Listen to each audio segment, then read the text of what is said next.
Eu vou mostrar para vocês, olha aqui, o Wavetronic. Será que eu vou conseguir mostrar? Ele tá ali, tá vendo?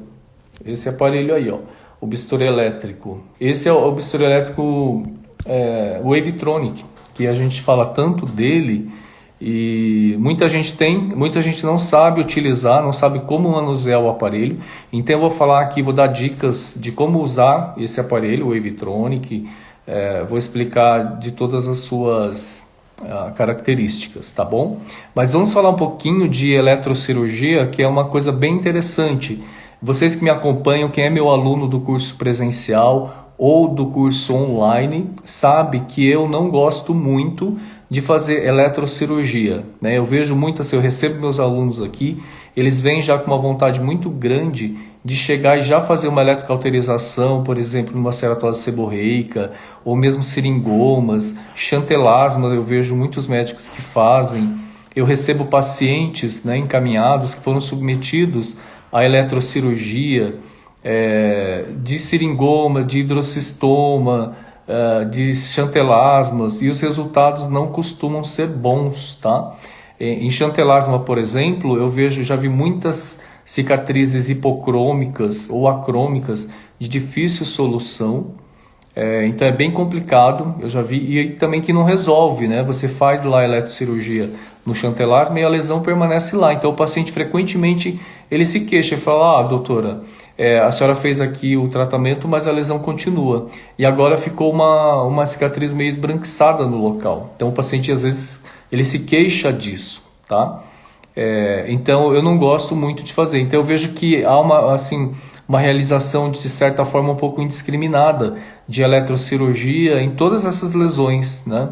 Hidrocistoma, por exemplo, eu vejo muito. O que acontece? O hidrocistoma, ele é um cisto, na verdade. Ele tem uma cápsula muito tênue, muito delicada, e quando essa cápsula não é removida, frequentemente ocorre a recidiva. Então eu já vi muita gente fazer a eletrocirurgia dos hidrocistomas e isso não resolveu o problema do paciente, né? Que mais? Seringomas também acaba deixando uma cicatriz inestética, às vezes uma cicatriz deprimida, muitas vezes algumas discromias. Então, como que a gente vai conseguir uma boa precificação, um bom faturamento com uma cirurgia dermatológica, se o resultado que você entrega é um resultado ruim, um resultado pobre? Então, para que você consiga precificar de forma justa, e eu sempre falo isso para vocês aqui, eu sempre bato na tecla, né? Falo com meus alunos, falo com meus seguidores. Uma cirurgia dermatológica, mais ou menos em média, você tem que cobrar o preço de uma toxina. Por quê? Porque assim, a toxina ela vai durar aproximadamente 5 meses e o paciente paga tranquilamente o valor da toxina. Por que ele não pagaria pelo menos isso por uma cirurgia dermatológica, que é um tratamento definitivo? Então, ele vai tirar alguns nervos da face, por exemplo. Então, há um equívoco muito grande na precificação dessas cirurgias. Então, eu sempre falo para os meus alunos, pense, sempre tire por base o valor de uma toxina para você precificar a sua cirurgia dermatológica. E a grande vantagem da cirurgia dermatológica é que de material você vai gastar muito pouco, né? Em torno de R$10 provavelmente. E na toxina, quase metade, sei lá, 1/3 ou até mais, acho que quase metade do valor do faturamento vai para a indústria, né? Você vai pagar a medicação, a toxina. Então a margem de lucro na cirurgia dermatológica ela é altíssima, ela é muito alta. Mas você precisa precificar de forma adequada. Então eu vejo precificações muito equivocadas, né? Valores muito baixos. E isso, além de não agregar valor, diminui diminui a percepção de valor do paciente a respeito do seu trabalho, dos seus serviços, dos serviços que você oferece no seu consultório e na sua clínica. Por isso é tão importante que você analise bem e que você faça uma precificação correta dos seus serviços, para que isso não pese contra você, sabe, em relação à qualidade dos seus serviços. É a mesma coisa, você vai num restaurante, se lá está sendo oferecido uma refeição por R$5, você já vai desconfiar em relação à qualidade daquela refeição. E às vezes a qualidade é muito boa, mas só porque o preço está muito abaixo, está muito baixo o preço, diminui muito a percepção de valor, né? Então você vai desconfiar até daquela refeição. Então, não tenham medo de precificar os seus serviços, tá? Porque isso vai te ajudar muito. Então, eu sempre falo, então, precifique mais ou menos pelo valor de uma toxina. Daí para mais, daí para um pouco menos, mas não muito, muito menos. Agora, é claro, você vai tirar alguns acrocórdons, são poucos, não tem sentido você cobrar o valor de uma toxina, né? É importante que, se você tiver isso por base, fica mais fácil para você precificar daí para frente. Então, por exemplo, num acrocórdon, você pode cobrar o valor da consulta e talvez metade do valor de uma toxina, né? Então o paciente paga a consulta mais metade do valor de uma toxina, por exemplo, para tirar alguns acrocórdons. Agora, se o paciente tiver muitos acrocórdons, aí você deveria cobrar sim o valor de uma toxina, tá bom? Uma coisa que é muito comum do paciente perguntar é: se eu fizer o procedimento, eu vou pagar a consulta? Então isso assim depende muito de cada profissional. Uma coisa que você pode fazer é já embutir no valor do procedimento o valor da consulta, por exemplo, né? Porque às vezes o paciente vem para a consulta e ele não realiza, não executa o procedimento. Então ele precisa acertar a consulta, né? Não tem sentido ele ir embora, ele não fez nem o procedimento e não vai acertar a consulta. Então isso é uma coisa que você precisa ajustar nos seus valores, tá? E uma coisa que eu também não concordo, que também já conversei com meus alunos da mentoria e tudo, que muitos médicos praticam uma tabela. Então, por exemplo, às vezes o paciente liga na clínica e pergunta: eu preciso tirar um cisto sebáceo. Quanto que é? Aí a secretária olha lá na tabela: cisto sebáceo tanto.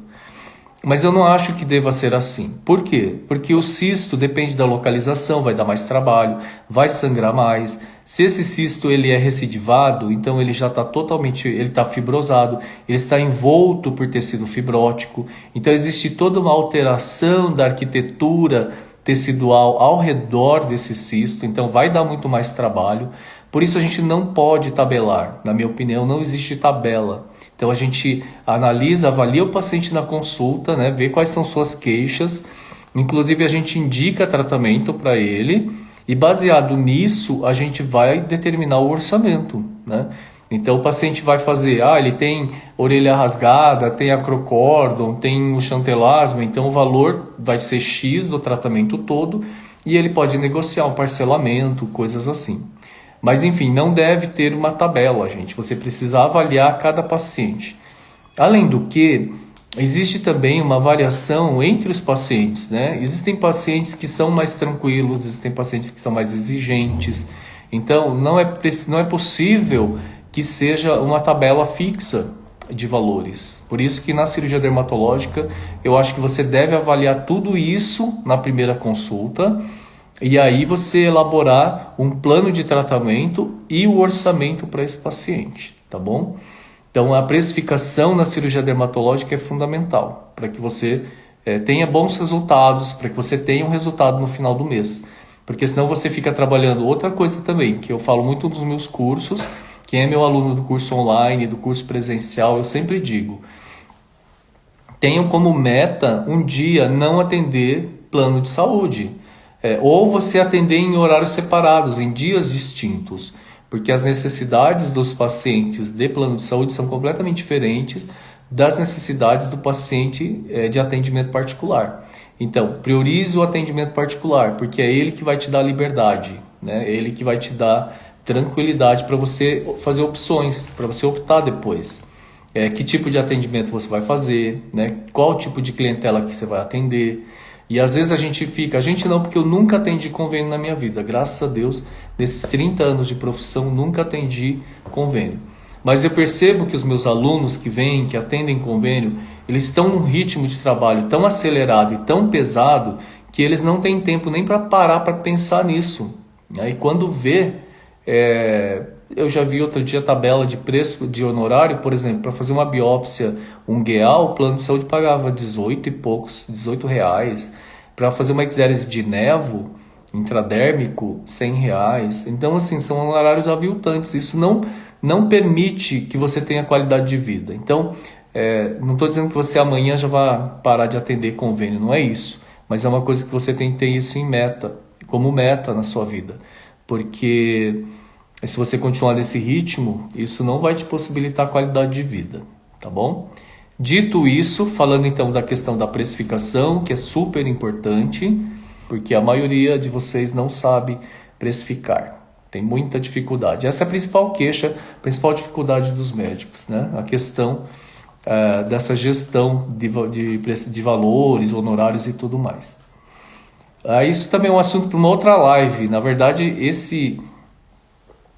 o senhor cobra após a consulta? Viviane Jacob. Olha, eu não entendi essa pergunta. Eu cobro após a consulta? Eu faço o orçamento, então o paciente está na consulta comigo. Por isso que a consulta, por exemplo, a minha consulta demora 1 hora. Nessa 1 hora eu dou toda a atenção para o paciente, avalio e examino ele com calma, e aí baseado em tudo que eu examinei, que eu percebi, e também nas queixas que ele me falou, eu vou fazer o orçamento para ele, tá?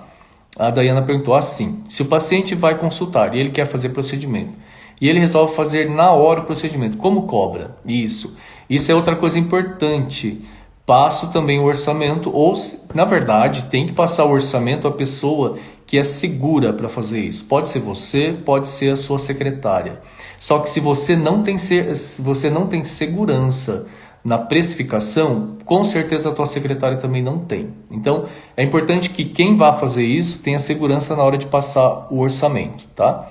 Mas, enfim, voltando aqui o que a Dayana falou, é super importante que você feche o tratamento já na primeira consulta. Então, o paciente passou na primeira consulta, ele está interessado em resolver o problema dele. Então, você já começa o tratamento. Claro, você não vai fazer tudo, ele tem várias lesões, não dá para tirar tudo. Mas você fala, olha, o seu tratamento vai ficar tanto e a gente já pode começar hoje. Ele fala, não, vamos começar já. Então, você começa, faz alguns acrocórdios, alguma lesão assim menor, e depois ele só retorna para executar, mas ele já executa, ele já fecha o tratamento, né? Ele já passa com a secretária e já fecha o tratamento. Então pode parcelar no cartão, no cheque, como for, e ele já se compromete a fazer o tratamento, tá? Então o paciente passa na consulta e eu já inicio o tratamento e passo o orçamento para ele e ele paga depois com a minha secretária. Então é importante que na primeira consulta você já comece o tratamento. Jacob falou, eu que passo o orçamento? Passo. Olha, aqui na minha clínica, como eu sou cirurgião plástico, os orçamentos de cirurgias grandes, cirurgias plásticas, sou eu que passo. E os tratamentos menores, cirurgia dermatológica, tratamento dermatológico, os tratamentos estéticos, a secretária que passa. Mas eu treinei ela para que ela fosse capaz de fazer isso. Quando você ou a sua secretária passa o orçamento com insegurança, isso transparece, o paciente percebe. E aí acontece frequentemente do paciente não fechar o tratamento. Então é importante que a sua secretária esteja treinada para fazer isso. Você precisa estar treinado e passar isso para ela. Eu fiz uma retirada de fibroma mole e cobrei 250. Não, está muito ruim. O fibroma mole, ele era pequeno. Nossa, então eu vou te falar uma coisa. Ó, a média de valor cobrado, por exemplo, para icterícias de nevo no Brasil, eu já fiz uma enquete. São R$350 a média no Brasil. Isso é um absurdo muito grande. Porque é aquilo que eu falei para vocês. Se o paciente paga esse valor de toxina, que é em torno de 1.200, 1.500, sei lá quanto, por que ele não vai pagar pelo menos isso por uma cirurgia definitiva? Sendo que a toxina vai durar só 4, 5 meses. Então, quando muitos alunos meus falam, mas se eu cobrar isso, o paciente não vai pagar. Gente, isso é uma coisa da sua cabeça, sabe? É uma crença limitante da cabeça do médico. Porque muitas vezes, se você vai no cabeleireiro, ela vai cobrar muito mais do que isso de você, entendeu? Lobuloplastia. Exatamente, lobuloplastia, no mínimo, o valor de uma toxina botulínica na sua região, no mínimo, tá? É o que eu sugiro. Isso não aprende na universidade, deve ter uma grade, exatamente isso, Thiago. Falando sobre convênios, preços, consultas. E por isso que eu faço questão de falar sobre isso nos meus cursos, tanto online quanto presencial, sobre a questão da gestão, da precificação dos nossos honorários, do faturamento, né, da gestão da nossa carreira, porque a gente não aprende isso na faculdade, a gente não aprende isso na residência, no estágio, na pós-graduação, de forma alguma. Biópsia excisional de CBC na panturrilha. Não, foi pouco, sabe? Isso, na verdade, é uma crença limitante da sua cabeça, de achar que o paciente não paga mais. Tá baixa a sua precificação, precisa melhorar, tá bom? Isso, na verdade, é uma crença limitante sua. Ó, mas vamos aqui falar de Wavetronic, tá todo mundo interessado em saber de Wavetronic, e a gente acabou falando aqui de gestão, faturamento, para vocês verem como esse assunto é tão rico e tão importante, né? Porque se você precifica de forma justa, isso vai te dar liberdade, tá? Se cobrar esse valor, põe área, no caso de ser várias lesões, já concordo na face, pescoço. Isso, você vai avaliar. Se o paciente tem muitas lesões, você cobra o valor de uma toxina. Mas se o paciente tem alguns 5 lesões aqui, você cobra metade, talvez, né? Então, depende. Agora, carcinoma base celular, né, cirurgia oncológica, você tem que cobrar um valor mais alto. Porque é uma cirurgia oncológica, a gente não pode esquecer disso, né? Eu não cobraria por área, eu cobraria o pacote todo. Aí o paciente ele contrata o pacote todo. Se você fala assim, mas é muita lesão que não dá para fazer numa sessão só. Então cobraria 2 toxinas. E ele faria em 2, 3 sessões. Você faria tirar tudo que dava num dia, depois ele volta, tira mais um pouco, depois se preciso for, volta mais uma vez e tira mais um pouco. Né? Então sempre você tem que, o paciente precisa fechar o tratamento completo. Depois ele só retorna para executar. Porque se você não fecha por completo, se você não fecha o tratamento todo, o paciente não volta mais. Ele faz a primeira sessão, você fala, depois você marca para fazer o restante. Ele não volta mais, tá? Bom, vamos falar aqui do Wavetronic, gente. Vamos ver se dá para ver aí. Eu estava achando que ia... Vamos ver se eu vou conseguir. Meu Deus, posicionar isso aqui. Complicado, viu? Vou tentar posicionar aqui. Vocês estão conseguindo ver o aparelho? Ele está aqui no cantinho, ó. Bom, então, vou falar aqui do Wavetronic, vou falar das lesões que eu costumo fazer fazer eletrocirurgia, tá? Não são todas as lesões que eu faço eletrocirurgia. Não sei se foi isso que eu falei para vocês, ó. Esse Wavetronic que eu tenho na minha clínica é o Wavetronic Nano, tá bom? Esse aparelho, eu tenho outros aparelhos, outros bisturis elétricos, tem até aquela caneta descartável que eu conheci recentemente, e por incrível que pareça também ela funciona. Então eu tenho aqui para uma situação de emergência, eu tenho alunos que vieram para o curso presencial e que compraram e que funcionou. E aí eu testei, também achei que, é claro que não vai funcionar como um Wavetronic ou como um BP100 da IMAI, como um aparelho assim. Mas numa situação de emergência, ele quebra bastante o galho, a tal da caneta, tá? Quem não conhece, existe uma caneta que ela funciona com um bisturi elétrico, você coloca uma bateria, uma pilha mesmo, tá? Bom, então esse aparelho aqui, o Wavetronic, gente, você tem esse aqui, o meu que eu tenho aqui é o Nano, tá? Existe outro que é o Frax, me embanando com o Wavetronic, exatamente, jato de plasma? Não, nunca usei jato de plasma, não tenho experiência, viu? Esse Wavetronic aqui, que é o Nano, tem o Nano e tem o Frax. Esse Nano aqui, ele custa em torno de R$ 6.500 no mercado, tá? Então, eu já liguei lá embaixo na tomada, e aí você liga o aparelho aqui atrás, ele tem um botão de liga e desliga aqui atrás, ó. O que acontece? Aí ele já começa, ele vai começar a te avisar. É interessante que esse aparelho ele é digital, só que ele é muito barulhento, por isso eu não gosto do barulho dele. Ó, tá vendo? Já começou, ele começa a reclamar.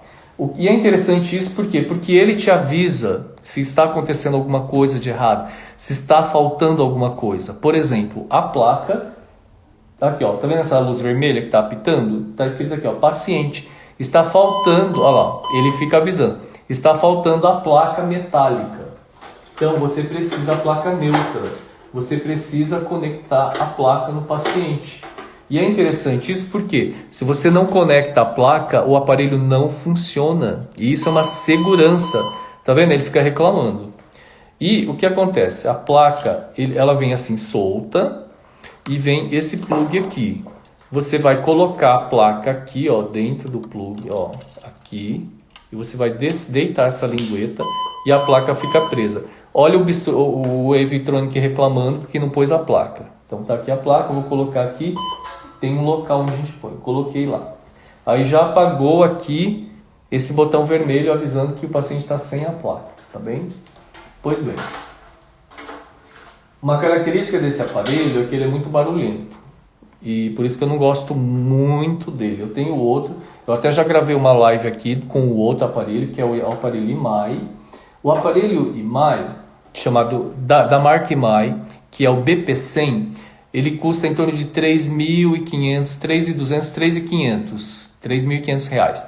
E esse aqui custa R$ 6.500 mais ou menos, tá? Você vai colocar aqui a caneta. O que acontece é que essa caneta e essa placa e tudo mais, gente, os plugs aqui, eles são específicos do Wavetronic. Então, embora eu tenha outros aparelhos, eu não posso usar a placa do outro aparelho aqui e nem mesmo a caneta.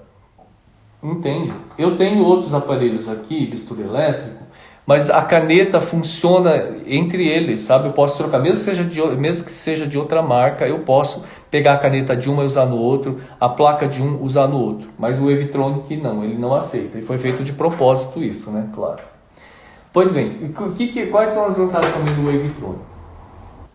O que acontece? Aqui, gente, me falem aí, melhorou ou não? Ah, melhorou, muito bem. Então aqui você tem essa graduação. O cut, o primeiro, que é o que está aceso aqui, ó, é o cut, que é o corte puro, tá? Depois vai descendo para o blend, ó, blend 1. Blend, o que é? É a mistura do corte com a coagulação. Aí você vai falar, mas doutor, em que situação que eu vou usar corte com coagulação?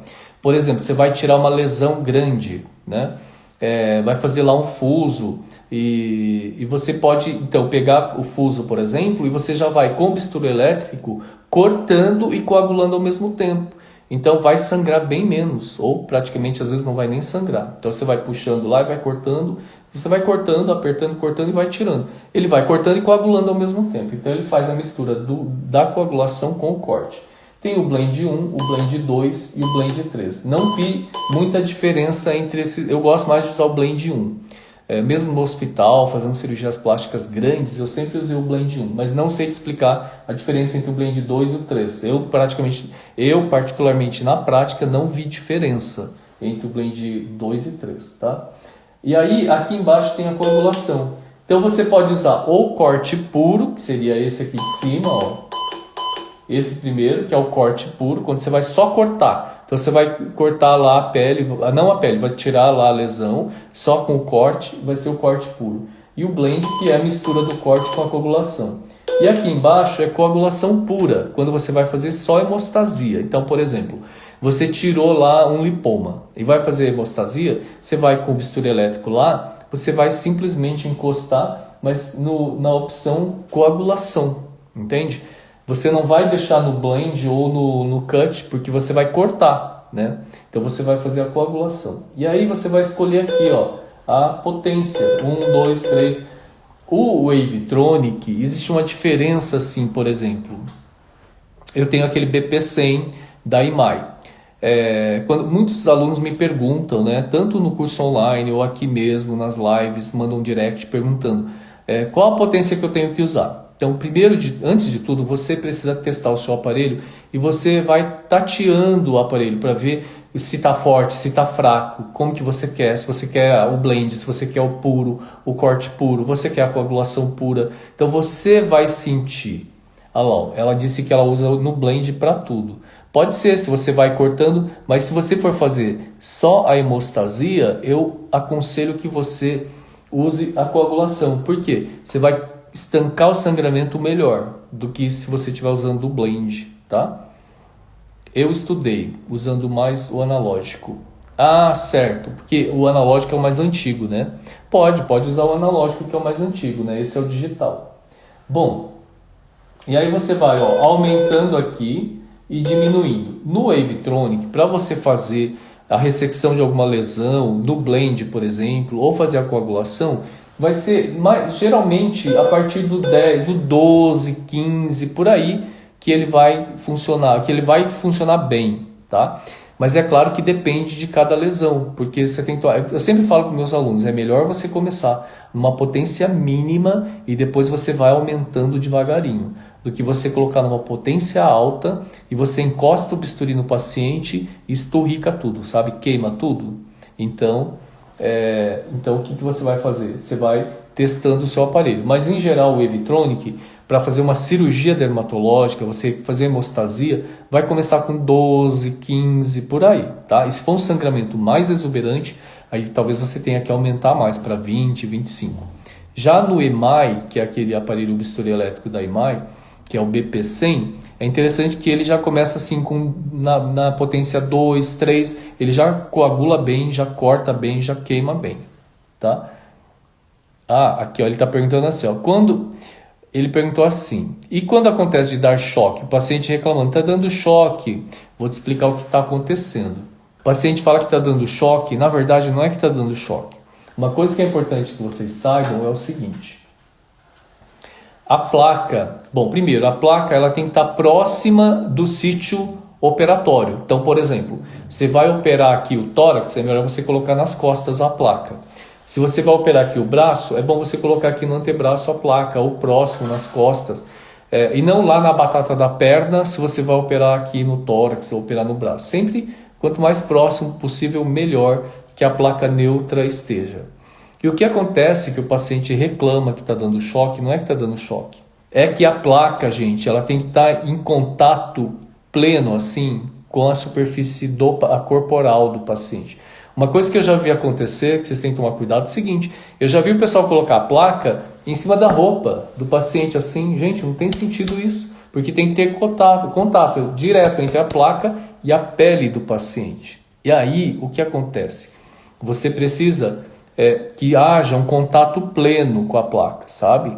Não pode estar. O que acontece? Às vezes o paciente coloca a mão assim, ou encosta assim, ou você coloca nas costas do paciente, aí tá assim, ó, uma parte está em contato a placa está em contato com o paciente e todo o restante não está em contato. O que acontece? Quando não tem um contato pleno com a placa, fica o paciente com essa sensação de que está dando choquinho, sabe? Porque não tem um funcionamento perfeito. E muitas vezes o bisturi elétrico ele não funciona porque não tem o contato pleno, sabe?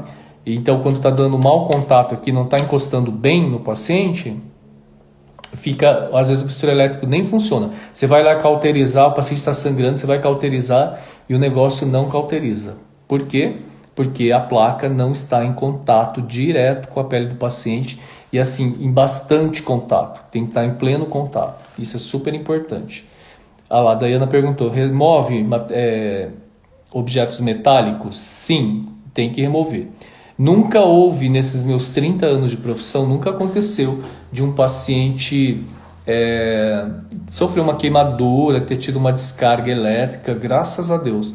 Nem aquelas queimaduras de eletrodo que acontecem no centro cirúrgico, né? Nunca me aconteceu, graças a Deus. Mas é uma coisa que é importante vocês pensarem, que quando você faz, por exemplo, antisepsia do paciente, não deixe tudo encharcado, sabe? Que vai escorrer o antisséptico. Então, às vezes, você vai fazer uma cirurgia aqui no tórax e a placa está no dorso. Aí você encharca a gás e vai passando, fazendo antisepsia e aquele antisséptico escorre e vai até a placa e fica úmido. E aí, realmente, eu acho que pode acontecer uma descarga, alguma coisa assim. Então, é importante que você fique atento a isso. Outra coisa, às vezes fica sangrando durante a cirurgia, o sangue escorre, vai até a placa, aquilo fica úmido, então não deve ficar úmida a placa, tem que tomar muito cuidado, tá? Removemos objetos, sim. A Maga falou assim, ó, eu já levei choque quando o paciente está usando algo de metal nos bolsos, tiro até prótese móvel para evitar isso. Pode fazer isso sim. Mas eu não sei se é porque o paciente estava com um objeto metálico, viu? Às vezes pode ser algum outro probleminha. Afonso. Dr. Ed, às vezes seria bom pôr um gel na placa. Olha, na verdade, no centro cirúrgico, no hospital, sempre usa gel, né? Usa, às vezes, aquela placa adesiva. Mas na cirurgia dermatológica eu não vejo necessidade, viu, Afonso? Nesses 25 anos ensinando cirurgia dermatológica, nunca teve nenhum problema, nunca presenciei nenhuma situação de choque, de descarga elétrica, de queimadura em paciente, nunca. O máximo que já aconteceu foi que a placa não estava bem em contato com a pele do paciente e o bisturi elétrico não funcionava. Aí fica aperta botão, desliga, liga de novo. E quando a gente foi ver, é porque o paciente... Às vezes você fala para o paciente, segura a placa, ele está segurando assim, ó, ou segura assim. Aí não adianta, não tem muito contato, não vai funcionar. A elitice diz, se o paciente tiver placa ortopédica, não tem problema. Placa ortopédica, nada que seja metálico dentro do corpo do paciente, não tem problema. Uma coisa que é importante, paciente que tem marca-passo não pode usar bisturi elétrico, hein, gente? Olha lá, alguém perguntou, aqui, ó. Não pode. O paciente que tem marca-passo não pode usar. Existe um tipo de marca-passo, que eu não vou lembrar a marca agora, que pode usar. Mas na dúvida, eu aconselho vocês não usarem, que é melhor o paciente que tem marca-passo fazer a cirurgia no hospital. E o médico que vai atender o paciente, ele precisa entrar em contato com a empresa do marca-passo. A empresa vai até lá, desliga o marca-passo na hora de usar o aparelho e depois liga novamente. Então, para vocês verem como que a coisa é meio complicada. Então, você sempre pergunta para o paciente, tem marca-passo? Se tiver, não usa o bisturi elétrico, tá bom? Bom, então aqui já falamos da placa. E uma coisa que, então você colocou lá na potência, está na coagulação, beleza. O que acontece? Olha só, o outro aparelho que eu falei para vocês, que é o BP100 da IMAI, que custa 3.500, tudo, ele é um aparelho silencioso. Esse aqui, ele é barulhento, olha só. Então fica assim, ó, aqui na coagulação, no corte, aqui na coagulação. Então fica muito chato, sabe? O paciente já está ali deitado, ele já está meio estressado, está meio angustiado, meio preocupado. Ele não está totalmente à vontade na mesa cirúrgica, né? Ninguém fica. E aí fica esse aparelho, ó, toda hora você vai lá, toda hora, olha como é desagradável. Então o paciente já fica meio agoniado, né? Eu falo que fica com a agonia aumentada. O único inconveniente, na minha opinião, desse Wavetronic, que eu já tentei, é tirar esse barulho aqui, ó. Que eu acho muito chato, mas não consegui, já falei com a loja que vendeu esse aparelho para mim, e ninguém sabe resolver isso, pelo jeito não tem como. Então vai continuar com barulho mesmo. E eu já aviso para o paciente, ó, eu vou ligar aqui o aparelho, vai fazer um barulho, você não se assuste. Aí costuma ser tranquilo, mas se é um paciente mais agoniado, mais inseguro, mais estressado, eles ficam mais estressados ouvindo esse barulho, viu? Por isso que eu não gosto. Bom, e aqui está a caneta que a gente conectou aqui, que eu já falei para vocês que ela não conecta em outros aparelhos, somente no Wavetronic. E essas canetas, gente, você pode esterilizar. Você pode colocá-la nesse envelope grau cirúrgico, que a gente já falou sobre isso aqui na aula. Você coloca a caneta e coloca na autoclave. Tem algumas autoclaves que tem um ciclo específico para material plástico, tá? Para você não estragar. Mas as minhas canetas, elas vão para autoclave, inclusive nos cursos, né? Porque é uma cirurgia atrás da outra, então a gente autoclava. Esse aqui, ó, é o Mega Pulse, que eu nunca usei, é um pulsador, digamos assim. Ele tem esse plug aqui que conecta aqui atrás. E aí quando você vai fazer, ele serve, na verdade, para fazer eletrocirurgia. Então, por exemplo, é que eu não faço. Bom, vamos falar então onde eu faço. Eu faço, por exemplo, no Nevo Rubi, numa hiperplasia sebácea, né? Eu faço eletrocirurgia. É basicamente nessas duas situações. Todas as outras, gente, eu não faço eletrocirurgia. Seringoma, hidrocistoma, chantelasma, eu faço tudo cirurgia. Todas as ceratose seborreica, eu não faço eletrocirurgia, justamente para evitar discromias e cicatrizes inestéticas, tá bem? Bom, mas esse Mega Pulse serve para isso. Ele vai pulsar a descarga da energia do aparelho. Então, quando você está aqui você está cauterizando, ocorre uma descarga de energia constante. E esse pulso, ele vai pulsar de forma que você tenha 20... Olha, eu até anotei aqui porque eu não ia decorar isso. Por exemplo, quando você coloca aqui em 5 Hz, isso significa que ele vai fazer 5 pulsos de 200 milissegundos, ou seja, 20% do tempo que está sendo feito, está ocorrendo a descarga ali da energia, 20% vai estar ativo e 80% vai estar em pause, ou seja, para que você não queime o tecido do paciente, para que não ocorra uma queimadura. Então, para que haja um tempo de resfriamento do tecido. Esse é o principal objetivo, para que você não queime muito os tecidos ali enquanto você faz a eletrocirurgia. Mas como eu falei para vocês, eu não faço eletrocirurgia assim de forma indiscriminada para tudo que vocês veem por aí. Justamente para a gente ter resultados melhores que propiciam melhor faturamento. tá? Então, na verdade, é esse tempo de relaxamento térmico, assim chamado. É o tempo de descanso do tecido. Você não fica lá queimando direto. Então, ele fica pulsando, ele solta, ele descarga, ele solta, ele descarrega a energia, depois para. Então, fica pulsando. É para isso que serve, tá? Eu não uso Frax, eu não tenho, viu, Márcia? O Frax aqui. O meu, ele é só o nano. Bom, pois bem. Aí, vamos falar aqui das ponteiras. E ele vem com esse pedal, gente. Deixa eu mostrar aqui o pedal. Ó, é esse aqui. Então, coagulação, corte. Olha que barulho chato. Muito desagradável. Assim. Mas enfim. E as ponteiras, você coloca tudo em autoclave nesses graus cirúrgicos. Vamos falar da ponteira. Uma ponteira que já vem, quando você compra esse aparelho, ele já vem com algumas ponteiras, tá? Mas a ponteira que você vai mais usar é essa daqui, ó, em faquinha, uma faquinha menor. Porque ela vai servir para você fazer o corte com a coagulação ao mesmo tempo, no blend 1, por exemplo. Senão você vai tirar a lesão, você já vai cortando e já vai fazendo hemostasia ao mesmo tempo. Essa alcinha aqui, a gente não usa muito. Raramente a gente usa, ó, veja aqui.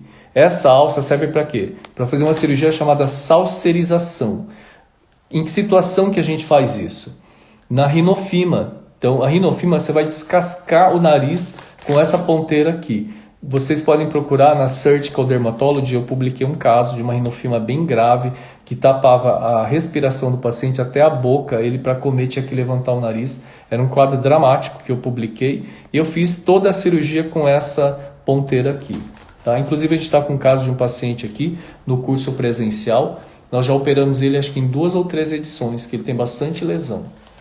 Essa daqui, olha, é como se fosse uma agulha, porém eu não gosto muito de usar isso porque eu acho essa agulha muito grosseira. Então, por exemplo, sabe aquele nervo arâneo, aquela telangiectasia? Eu coloco a agulhinha bem no meio ali e encosto o bisturi elétrico e cauterizo. Assim que eu faço, tá? Participei de uma rinofima. Ah, que legal, muito bem. No curso a gente tem aula de Wavetronic.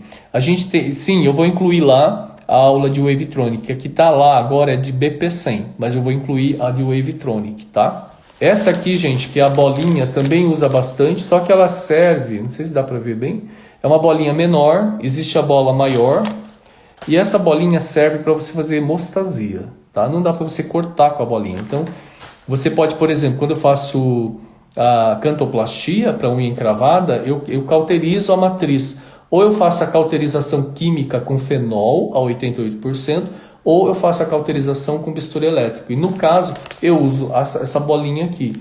Ou posso usar também a faquinha, tá bom? Que vai muito bem para essa cirurgia na cantoplastia da unha encravada. Essa daqui é uma ponteira meio angulada, não utilizo muito. E ela tem uma pontinha bem, parece uma agulhinha, mas eu não uso muito essa daqui não. Eu uso mesmo, mais são as bolinhas, as faquinhas e essa em alça para fazer a salserização na rinofima, tá certo? É isso, eu vou lá buscar. Então, quais cirurgias que eu faço eletrocirurgia? Antes que eu me esqueça. Como eu já falei para vocês, eu não faço em ceratose seborreica. Eu vejo que meus alunos chegam e falam, vamos cauterizar a ceratose seborreica. Eu faço só a curetagem, aí fica aquela base, aquele orvalho sangrante, eu não cauterizo. Eu vejo que os alunos ficam muito com vontade de cauterizar aquela base, mas aquilo pode causar uma discromia, então não faço. Nunca usei ATA, viu? Sempre usei, nunca usei. Mas acho que pode usar, porque é uma cauterização química, né? É que eu vi nos trabalhos, eu nunca vi trabalho com ATA, eu vi só com fenol. Tá bom? Então, mas eu acho que eu tenho alunos que já usaram ATA e gostaram, viu? Então, voltando aqui. Não façam ceratose seborreica. Eu vejo que meus alunos falam assim, vamos dar uma queimadinha nessa ceratose seborreica, daí a gente limpa e aí pronto. Eu falo, não, gente, você faz isso, você já pode causar uma discromia ali. Hidrocistoma também pode recidivar, não acho que resolva. Chantelar, eu já falei no começo da aula. Você pode deixar o paciente com hipocromia definitiva e a lesão continua ali. Seringomas, você pode deixar cicatrizes inestéticas e não resolver o problema. Então, não gosto muito de fazer eletrocirurgia nessa situação. Em que situação que eu faço? Eu faço, então, por exemplo, no angioma Ruby, eu faço faço na hiperplasia sebácea, e daí eu faço com essa bolinha aqui, tá? E eu faço numa potência mínima. É melhor você repetir o procedimento do que você se arrepender de ter cauterizado demais. Então faça uma cauterização sempre econômica, né? É melhor o paciente voltar e falar, doutor, ainda sobrou um pouquinho do Nevo Rubi. Aí você vai lá, cauteriza e termina o tratamento. Do que de repente o paciente volta e você deixou ali uma cratera, né? Uma cicatriz deprimida, aí muito difícil de resolver, talvez tenha que fazer uma cirurgia. Isso mesmo, na hiperplasia sebácea eu faço eletrocirurgia, sempre uma potência bem baixa. Ó, a Carol, ela diz que usa a ATA 70. Essa aqui é a caneta portátil, ela se chama Enerpen. Ela vem assim. Ela tem essa ponteira aqui, olha. Ela vem com essa, mas você pode comprar várias. Ela atinge uma temperatura... Aqui está a caneta. Aqui ela está numa embalagem estéreo, tá bom? E você vai tirar aqui, essa aqui é a tampa, eu não vou abrir aqui agora, mas você tira aqui a tampa e você conecta essa ponteira aqui. E tem várias ponteiras, não sei se vocês conseguem ver, ó. Tá vendo a pontinha dela como que é? É aqui, ó, a ponteira, a pontinha dela. E essa ponteira você pode colocar na autoclave, pode esterilizar. A gente já esterilizou de uma aluna aqui. Agora a caneta não dá para pôr na autoclave, porque a caneta ela tem aqui pilhas que você vai trocando. Essas pilhas aí que a gente compra no supermercado. Aí você fala, mas a caneta não é estéreo. Aqui ela está estéreo, mas ela não é estéreo. Como que você vai fazer? Você vai pegar uma luva estéreo e vai jogar isso aqui, a caneta, dentro da luva. E aí no dedo ali você abre um furinho e conecta essa ponteira que você vai autoclavando e vai esterilizando, tá bom? Aí você coloca aqui. Carol disse... tá, vou falar. Se tiver de reoperar... vamos ver aqui, gente, as perguntas, olha. Vocês estavam aqui conversando, ó, legal. Hiperplasia sebácea fácil, eletrocirurgia. No chantelasma, que volta a lesão, sim, tem que avisar, porque é um depósito de gordura. A gente tem que avisar o paciente que a chance de recidiva é muito alta, né? Não faço eletrocirurgia, porque eu já vi casos que foram submetidos à eletrocirurgia e o chantelasma continuou lá, simplesmente ficou mais claro, ou seja, fez uma cicatriz hipocrômica e grande assim. Aí não tem nem como resolver aquilo. Eu faço cirurgia mesmo, eu faço exeres infuso. E se tiver que reoperar esses casos, quais casos você está falando? Em Raquel, me fale, que caso é esse de reoperar? É a unha encravada ou você está falando da cirurgia das lesões? Essa caneta aqui portátil, ela custa em torno de R$300, R$350, é bem barato. Mas eu vou falar como que funciona. A Carol falou, mas a técnica do Dr. Ed na eletrocoagulação gera muito menos inflamação que o fenol. É verdade. Tanto no meu curso online quanto no curso presencial, eu ensino a minha técnica com bisturi elétrico. Acaba que secreta menos, sabe?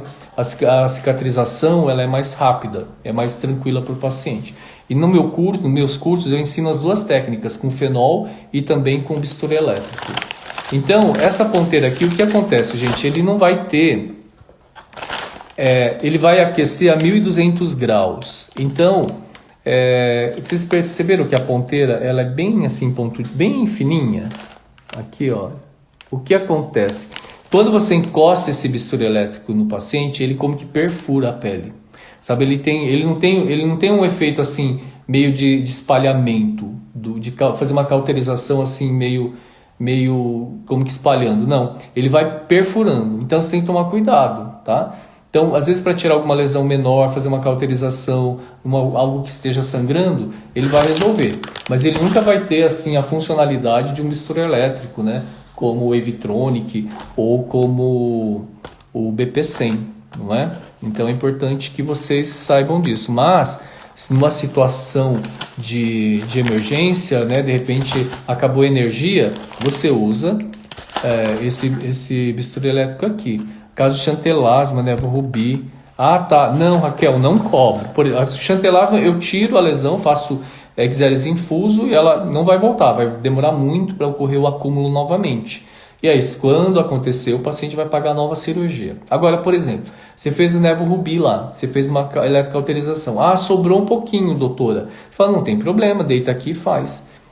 Aí, por que eu falo que você precisa precificar de forma adequada? Se nesses nevos, sei lá, um conjunto de 5 nevos rubis, você cobrou o valor de uma toxina, não tem problema nenhum, porque a margem de lucro ali foi altíssima. De material você não gastou nem R$10.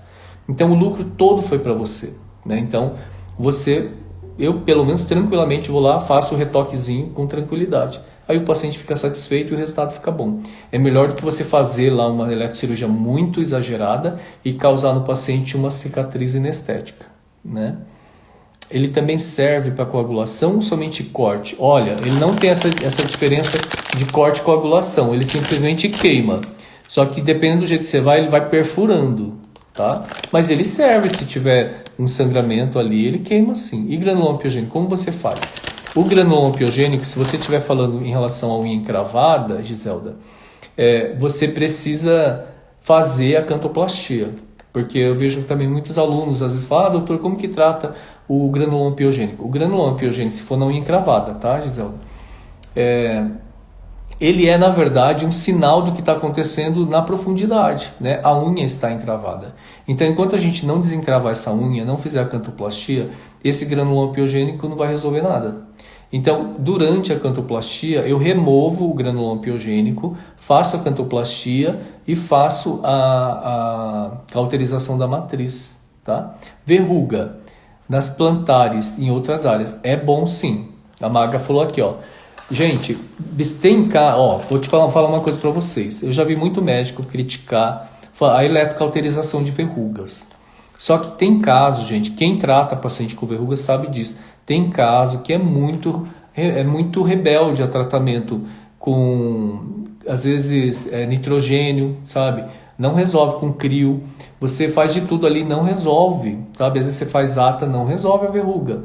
Então, tem casos que você precisa fazer eletrocirurgia mesmo, cauterizar a verruga, não tem saída, tá bom? E eu nunca vi nenhum relato de uma pessoa que se contaminou com a verruga porque fez uma eletrocirurgia. Claro, você vai se proteger, vai se proteger, né, com as EPIs todas, mas tem verruga que não resolve, gente, não resolve, tá? Com outros tratamentos, tá bom? Finalizar aqui, quero convidá-los para assistirem meus conteúdos no YouTube, que é Dr. Ed Wilson Rossoy, e no Facebook, Cursos de Cirurgia Dermatológica, lá tem bastante conteúdo. Se vocês tiverem alguma dúvida, me mandem direct, que eu vou ter maior prazer em respondê-los, tá? De outras regiões? Sim! Aí você pode fazer a eletrocirurgia, sim, aí sim, você pode fazer, viu, Giselda? Tira lá o granuloma piogênico e cauteriza a base, né? E é sempre importante mandar para anátomo, porque às vezes pode ser um melanoma melanótico, né? E sempre deu certo, olha lá. Daniel falou que ele cauteriza, exatamente. Isso mesmo, Carol, vamos fazer a parte 2. Eu não uso esse aspirador, Raquel, para fazer as verrugas. Então eu queria agradecer. Qualquer dúvida que tenham, mandem um direct para mim, tá bom? Obrigado pela companhia. Tchau, tchau, gente.